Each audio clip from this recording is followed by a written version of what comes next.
ಅದ್ರಲ್ಲೆಂತ ದರ್ಶಕನ ಸ್ಲಿಪ್ಗೆ ಜಾರಿದೆಯಾ ಕರ್ಶ ಕೆಳಗೆ ಬಿದ್ದಿದೆ ಅಷ್ಟೇ. ನಿಮ್ಗೇನು ಗೊತ್ತಾಗಲ್ಲ. ಇವತ್ತು ಹೀಗಾಗಬೇಕು. ನೀವು ಅನ್ಕೊಂಡಿದ್ದೆ ಬೇರೆ, ಆಗ್ತಿರೋದು ಬೇರೆ.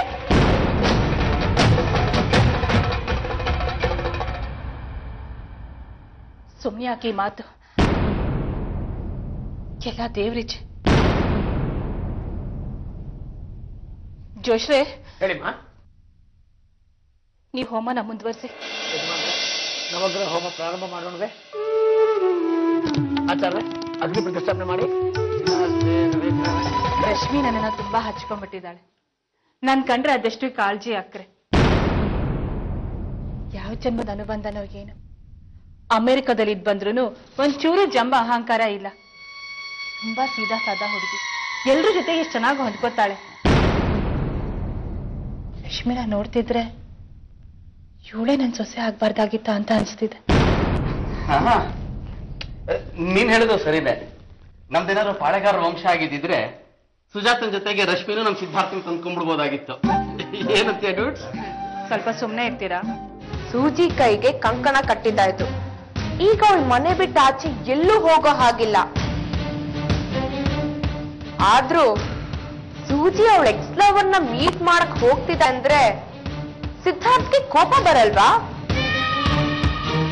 ನಾಳೆ ಸೂಜಿಗೆ ಸಿದ್ಧಾರ್ಥ್ಗೆ ಬ್ರೇಕಪ್ ಆಗೋ ಸಾಧ್ಯತೆಗಳು ಜಾಸ್ತಿ ಇದೆ ಅಲ್ವಾ ರಾಕೇಶ್?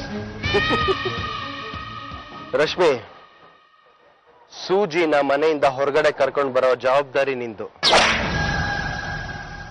ಅದಾದ್ಮೇಲೆ ಮಿಕ್ಕಿದ್ದೆಲ್ಲ ನಾನ್ ನೋಡ್ಕೋತೀನಿ. You don't worry. ಸೂಜಿ, ನಿನ್ ಮದ್ವೆಗ್ ನಾನೇನು ಕೊಡ್ಸಿಲ್ಲ. ಇನ್ನೆಷ್ಟು ದಿವಸ ನೀನ್ ಮನೇಲಿ ಇರ್ತೀಯ ಹೇಳೋ? ನೀನ್ ಮದ್ವೆ ಮಾಡ್ಕೊಂಡು ನಿನ್ ಗಂಡನ್ ಮನೆಗೆ ಹೋಗ್ತೀಯ. ನನ್ನ ನೆನಪಿಗೋಸ್ಕರ ನಿನ್ಗೊಂದ್ ಪ್ರೆಷಿಯಸ್ ಆದ ಒಂದ್ ವಸ್ತು ಕೊಡ್ಸೋಣ ಅನ್ಕೊಂಡಿದೀನಿ. ಬಾ, ಜ್ಯುವೆಲರಿ ಶಾಪ್ ಹೋಗೋಣ. ಇಲ್ಲ ರಶ್ಮಿ, ನಾನ್ ಆಚೆ ಎಲ್ಲೂ ಬರೋ ಹಾಗಿಲ್ಲ. ನಾಂದಿಯಾಗಿ ಕಂಕಣ ಕಟ್ಟಿದ್ಮೇಲೆ ಹೊರಗೆಲ್ಲೂ ಹೋಗ್ಬಾರ್ದು ಅಂತ ಜೋಯಿಸ್ರು ಹೇಳಿದ್ದಾರೆ. ಹಾಗಂತ ನನ್ ಸೆಂಟಿಮೆಂಟ್ಸ್ ನ ಹರ್ಟ್ ಮಾಡ್ತೀಯ ಸೂಜಿ?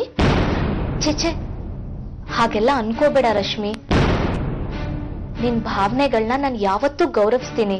ಹಾಗಿದ್ರೆ ಇನ್ನೊಂದು ಮಾತಾಡಿದ್ರೆ ನನ್ ಜೊತೆ ಬಾ. ನೀನ್ ಅವಳಿಗೆ ಗಿಫ್ಟ್ ಕೊಡ್ತೀನಿ ಅಂದ್ರೆ ಬೇಡ ಅನ್ನೋಕ್ ನಾನ್ ಯಾರು? ಆದ್ರೆ ನಮ್ಮಲ್ಲಿ ನಾಂದಿ ಆಗಿರೋ ಮದುಮಗಳನ್ನ ಹೊರಗಡೆ ಕಳ್ಸೋ ಸಂಪ್ರದಾಯ ಇಲ್ಲಮ್ಮ. ಅವಳು ಇಲ್ಲೇ ಇರ್ಲಿ, ನೀನ್ ಹೋಗಿ ಗಿಫ್ಟ್ ತಂದ್ಬಿಡು.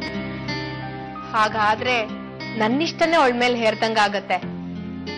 ಬೇಡ ಆಂಟಿ, ಅವಳು ಇಷ್ಟಪಟ್ಟಿದ್ನ ಅವಳೇ ಚೂಸ್ ಮಾಡ್ಲಿ. ಆಗ ನಂಗೆ ಸಮಾಧಾನ ಆಗತ್ತೆ. ಅರ್ಧ ಗಂಟೆಲಿ ವಾಪಸ್ ಬಂದ್ಬಿಡ್ತೀವಿ. ದಯವಿಟ್ಟು ನಮ್ಮನ್ನ ತಡಿಬೇಡಿ ಆಂಟಿ. ಸರಿ, ನೀವು ಬೇಗ ಹೋಗಿ ಬೇಗ ವಾಪಸ್ ಬಂದ್ಬಿಡ್ಬೇಕು. ಅಣ್ಣ ಮನೆಗ್ ಬರೋದ್ರೊಳಗಾಗಿ ನೀವ್ ಇಲ್ಲಿರ್ಬೇಕು, ಗೊತ್ತಾಯ್ತಾ?